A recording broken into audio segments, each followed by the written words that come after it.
नमस्कार दोस्तों। इंडिया के ऑफिस स्पेस में अब साइलेंट रेवोल्यूशन नहीं, मैसिव ट्रांसफॉर्मेशन आ रहा है। और इसी ट्रांसफॉर्मेशन के बीच एक कंपनी अपना आईपीओ लेके आ रही है जो कि टीयर 2 के ऑफिस स्पेस की ग्रोथ स्टोरी को कंप्लीटली रिफ्लेक्ट करती है। नाम है डीईवी एक्सेलरेटर लिमिटेड और जिसे शॉर्ट फॉर्म में डेव एक्स भी कहा जा रहा है। तो आज की इस वीडियो में हम समझेंगे कि डेवएक्स का बिजनेस मॉडल क्या है और उनके रेवेन्यू सोर्सेस कहां से आते हैं। सेकंड, हम इस इंडस्ट्री को डीप में समझेंगे और इसकी ग्रोथ स्टोरी को समझेंगे। थर्ड, हम डेवएक्स के फाइनेंशियल्स और पीयर कंपैरिजन करेंगे कि जो लिस्टेड कंपनीज हैं वो कैसा परफॉर्म कर रही हैं सेम स्पेस में। फोर्थ, हम बात करेंगे इशू डिटेल्स के बारे में, यानी कि ये इशू कब आ रहा है, कितने का आ रहा है, ये सारी डिटेल्स बताऊंगा। और पांचवा और सबसे इंपॉर्टेंट, आपको पता है बाजार सू कैसे, यानी कि मार्केट में क्या ग्रे मार्केट प्रीमियम चल रहा है, क्या हलचल और हरकत चल रही है, जिससे हमें पता चलेगा कि ये आईपीओ प्रीमियम पे लिस्ट होगा कि नहीं। तो आइए समझते हैं इस वीडियो में कंप्लीट डिटेल। वैसे मैं कोई सेबी रजिस्टर्ड आरए नहीं हूं, तो अपनी रिसर्च जरूर करना, पर इस रिसर्च के लिए मैंने डेवएक्स का रेड हेरिंग प्रोस्पेक्टस और कुछ वेबसाइट्स यूज करी हैं, जिसके माध्यम से मुझे कंप्लीट इंफॉर्मेशन मिल गई है जो मैं आपके साथ शेयर करने वाला हूं। तो हाँ, आगे जाने से पहले एक बार चैनल को सब्सक्राइब कर लीजिए और घंटी जरूर दबा दीजिए ताकि ऐसी अमेजिंग वीडियोस आपसे मिस ना हो। तो गाइस, डेवेक्स क्या है? They are one of the largest flex space operators. Flex space मतलब flexible space operators in terms of operational flex stock in tier 2 markets, यानी टीयर 2 मार्केट्स के एकदम राजा हैं ये। Since our inception we have established our presence in both tier 1 and tier 2। ऐसा नहीं है कि सिर्फ टीयर 2 में है, टीयर 1 और टीयर 2 में है।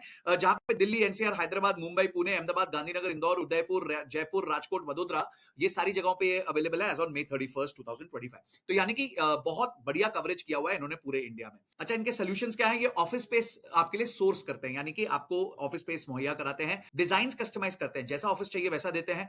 स्पेसेस को डेवलप करना, यानी ऑफिसेस को डेवलप करना, और providing technology solutions to providing complete asset management.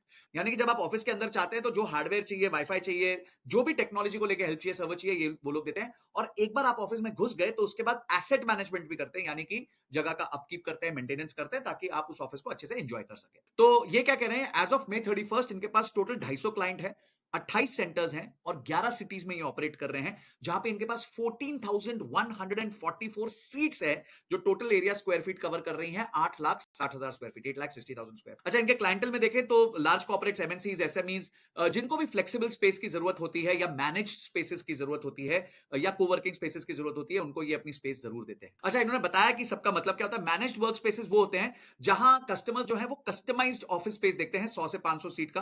Coworking होता है कि भाई आपको एक सीट चाहिए, दो सीट चाहिए, एक मीटिंग रूम चाहिए, इस तरीके से चाहिए। थर्ड जो है, डिजाइन एंड एग्जीक्यूशन सर्विसेज देते हैं, कि जिनको ऑफिसेज बनाने हैं उनको डिजाइन एग्जीक्यूशन सर्विसेज भी देते हैं, पेरोल सर्विसेज भी देते हैं। छोटी कंपनीज हो गई, मिड साइज कंपनीज हो गई, वो एचआर नहीं रख पाती तो उनको ये पेरोल भी देते हैं। फैसिलिटी मैनेजमेंट करते हैं, यानी अंदर एक बार घुस गए तो उसके बाद अपकीप रखना प्लेस का, वो भी करते हैं। और आईटी आईटीएस सर्विसेज, यानी आपके software development, cloud services, data analytics services, इस तरह की सर्विसेज भी देते हैं। यानी हार्डवेयर सॉफ्टवेयर का टोटल बढ़िया सा मिक्स बनाया हुआ है इन्होंने। अच्छा, इनका प्राइमरी फोकस है लार्ज कॉर्पोरेट्स जिनको ये ऑफर करते हैं मैनेज्ड ऑफिस सॉल्यूशंस। इसमें सबसे बड़ी बात यह है कि इनका average lease term 5 to 9 years होता है, यानी कि इनका long term value based project होता है। एक बार कस्टमर आ गया तो 5 से 9 साल तक वो पैसा देता रहेगा। और जहां तो लॉक इन पीरियड ही 3.5 से 5 साल होते हैं, यानी कि इस बीच में जो है टेनेंट इनको छोड़ के जा नहीं सकता, अगर जाएगा तो भी पैसा देके जाएगा। ये इन्होंने अपने बिजनेस मॉडल को बहुत सुंदर से एक डायग्राम में बना दिया है। तो यहां आप देख सकते हैं, यहाँ पे ये लोग वर्क स्पेस सोल्यूशंस देते हैं जहां मैनेज्ड ऑफिसेज देते हैं, कोवर्किंग स्पेसेस भी देते हैं जहां आपको प्राइवेट केबिन चाहिए, मैनेजर केबिन चाहिए, इंडिविजुअल डेस्क चाहिए, मीटिंग रूम चाहिए, सब कुछ दे देते हैं। वर्क स्पेस सोल्यूशन देते हैं, फैसिलिटी मैनेजमेंट करते हैं, कुछ छोटे मोटे इवेंट्स और एंगेजमेंट्स करने हैं, IT infra, food and beverage, concierge services और अदर अलाइड सर्विसेज, यानी IT hardware, networking, software, website, payroll, ये सब भी देते हैं। और फाइनली डिजाइन और बिल्ड भी देते हैं, यानी कि आप अगर इनसे ऑफिस बनवाना चाहते हैं तो ये भी कर देते हैं। अब है ना, हमें समझना होगा कि इनका जो टोटल रेवेन्यू आता है ना, उसमें कौन कौन से सेक्शन का कितना कंट्रीब्यूशन है, क्योंकि यहां से हमें इनके रियल बिजनेस मॉडल की स्ट्रेंथ का पता चलेगा। तो यहां इन्होंने बताया जैसे फिस्कल 2025 में मैनेज्ड स्पेस सर्विसेज, जो इन्होंने बोला इनका प्राइम फोकस है, वो इनके टोटल रेवेन्यू का 58%, ऑलमोस्ट 59% है, बहुत बड़ा पोर्शन हो गया। करीबन 93 करोड़ रुपीस का ये रेवेन्यू है। कोवर्किंग स्पेसेस, यानी कोई स्टार्टअप है, किसी को एक सीट दो सीट चाहिए, उसमें सिर्फ 5% के आसपास इनका रेवेन्यू है, करीबन 9 करोड़ रुपीस का। पेरोल मैनेजमेंट एंड सर्विसेज बहुत छोटा सेक्शन है इनके बिजनेस का। डिजाइन एंड एक्सिक्यूशन एक 25% इनके रेवेन्यू को कंट्रीब्यूट करता है। तो अगर आप देखें तो कुल मिला के 83% जो इनका रेवेन्यू है वो मैनेज स्पेस से और डिजाइन एंड एग्जीक्यूशन से आता है, बाकी जो है अलाइड सर्विसेज, फैसिलिटी मैनेजमेंट, ये सब से आता है। 2025 में इनका ऑपरेशनल रेवेन्यू जो था 158 करोड़ रुपीस था।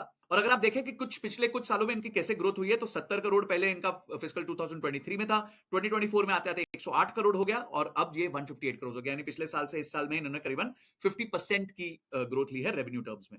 अगर आप एबिटा देखें तो एबिटा भी इनका स्ट्रॉन्ग है, 50% का एबिटा है। यानी 100 रुपए का रेवेन्यू करते हैं, 50 रुपए कमा लेते हैं उसमें से। उसके बाद उनको डेप्रिसिएशन और इंटरेस्ट देना पड़ता है, और क्योंकि ये एसेट हैवी प्लेस है, यानी कि इनको एसेट्स क्रिएट करने पड़ते हैं, तो आगे मैं आपको दिखाऊंगा कैसे इनका डेप्रिसिएशन बहुत ज्यादा है। अच्छा, यहाँ पे ये बताते हैं कि इनके टॉप 10 क्लाइंट्स का कंट्रीब्यूशन रेवेन्यू में 38% है, और टॉप 20 का जो है वो करीबन 54% है।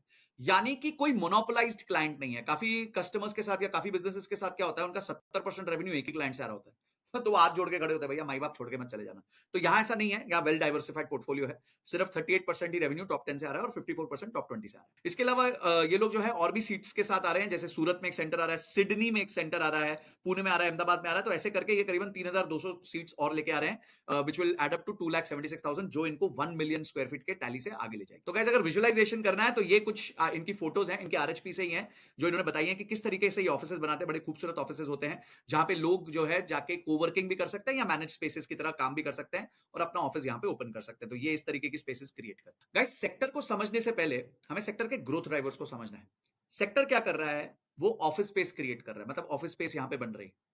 पर यहाँ पे ऑफिस स्पेस की रिक्वायरमेंट कब आएगी, जब यहाँ पे ऑफिस एक्टिविटी बढ़ेगी। तो गाइस, आप देख सकते हैं आईटी बीपीएम सेक्टर जो है वो पहले 2015-16 में उसका टोटल रेवेन्यू $143 बिलियन था। आज वो $283 बिलियन हो गया, यानी ऑलमोस्ट डबल हो गया है 10 साल के अंदर। 7-7.5% की कंपाउंडेड ग्रोथ रेट रही है। हेडकाउंट जो है वो हेडकाउंट भी बहुत मैसिव तरीके से ग्रो की। अब हेडकाउंट ग्रो करेगी तो obviously office space requirement grow करेगी।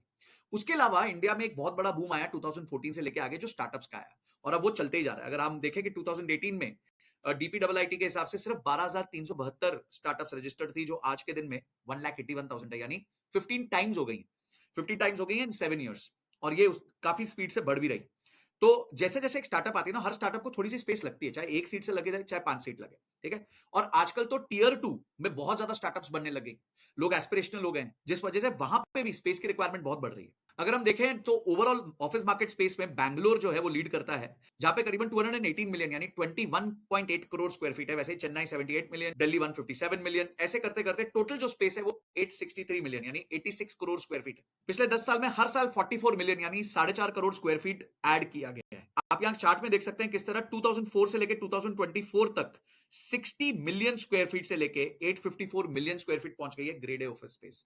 तो यानी मैसिव ग्रोथ हुई है ऑफिस स्पेस में। अब ऑफिस स्पेस आती है तो कंपनी आती है, कंपनी आती है तो ऑफिस स्पेस आती है, ये एक फ्लाईव्हील बन जाता है। अगर उसका डिस्ट्रीब्यूशन देखें तो हमने जैसे देखा बैंगलोर नंबर 1 आता है यहाँ पे, नंबर 2 पे एनसीआर, नंबर 3 पे मुंबई, नंबर 4 पे हैदराबाद। इस तरीके से यहाँ पे स्पेसेस बटी हुई हैं। गाइज, ये जो चार्ट है ये आपको दिखाता है कि किस तरीके से फ्लेक्सिबल मार्केट स्पेस इंडिया में इस टाइम पे ऑपरेट करे। अगर आप पूरा स्टॉक देखें तो ये 7 करोड़ 91 लाख स्क्वायर फीट का है, और टोटल सीट्स जो है वो 12,54,000 है। बेंगलुरु जो है वो वहां सबसे ज्यादा सीट्स है, 4,37,000, क्योंकि वहां पे सबसे ज्यादा वॉल्यूम है, वहां पे सबसे ज्यादा स्टार्टअप्स आए हैं। यहाँ पे हैदराबाद में 1,64,000 सीट्स हैं, मुंबई में 1,09,000 सीट्स हैं, चेन्नई में 1,21,000 और पुणे में 1,81,000। बाकी जगहों पे काफी कम है, कोलकाता में सिर्फ 30,000 सीट्स है। यानी फ्लेक्सिबल स्पेस जो है वो ऑलरेडी एक एस्टैब्लिश्ड मार्केट बन रही है इंडिया।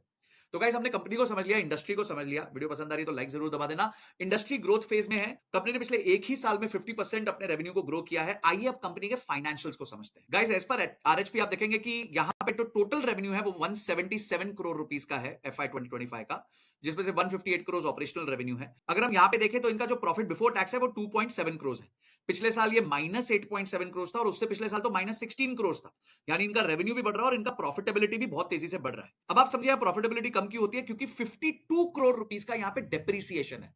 और जो लोग डेप्रिसिएशन को समझते हैं, डेप्रिसिएशन एक नॉन कैश एक्सपेंस है, क्योंकि इन्होंने पहले जो है केपेक्स लगा दिया होता है। जब ऑफिस बन रहा होता है तो वहां पे बहुत केपेक्स लगता है, फर्नीचर लगता है, फिक्सचर्स लगता है, लूज आइटम्स लगते हैं, इंटीरियर्स बनता है, तो वो ना इन्वेस्टमेंट की तरह आती है। पर उसका डेप्रिसिएशन ये लोग क्लेम करते हैं। तो खर्चा ये पहले कर चुके हैं, उसका बेनिफिट ये अब उठा रहे हैं, जिसकी वजह से ये टैक्स कम भरने वाले हैं। ये 52 करोड़ रुपीस इनका एक्सपेंस तो है, पर इनके कैश फ्लो में पॉजिटिव हो जाता है, वो मैं आपको दिखा भी दूंगा। तो गाइस, आप यहां देख सकते हैं cash flow from operating activities, वहां पे 2.7 करोड़ पे ये 52 करोड़ को ऐड कर दिया गया है, जिस वजह से टोटल कैश फ्रॉम ऑपरेशंस यानी धंधा चलाने पे क्या कैश फ्लो बना है वो है 105 करोड़ रुपीस। तो 105 करोड़ रुपए इनका ऑपरेशनल कैश फ्लो है। तो अब आप सोचिए कि 105 करोड़ रुपए का कैश फ्लो जब ये रीइन्वेस्ट करेंगे तो किस स्पीड से ग्रोथ पॉसिबिलिटीज ला सकते हैं। अगर हम इनके कुछ की परफॉर्मेंस इंडिकेटर्स देखें तो रिटर्न ऑन कैपिटल एम्प्लॉयड 26% है।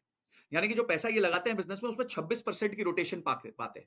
डेट टू इक्विटी 2.39 टाइम्स है और इक्विटी जो है अब बढ़ जाएगी बिकॉज इनको आईपीओ के प्रोसीड्स आएंगे जिसकी वजह से डेट टू इक्विटी रेशियो कम हो जाएगा। एबिटा मार्जिन 50% है और पैट मार्जिन कम है। क्यों? क्योंकि डेप्रिसिएशन आती है, पर डेप्रिसिएशन नॉन कैश आइटम है जिसकी वजह से इनका कैश फ्लो बेटर हो जाता है। अब हम समझते हैं पीयर कंपैरिजन। वापस इनके आरएचपी पे आता हूं तो डेव एक्सेलरेटर लिमिटेड जो है उसका प्रॉफिट पॉजिटिव है।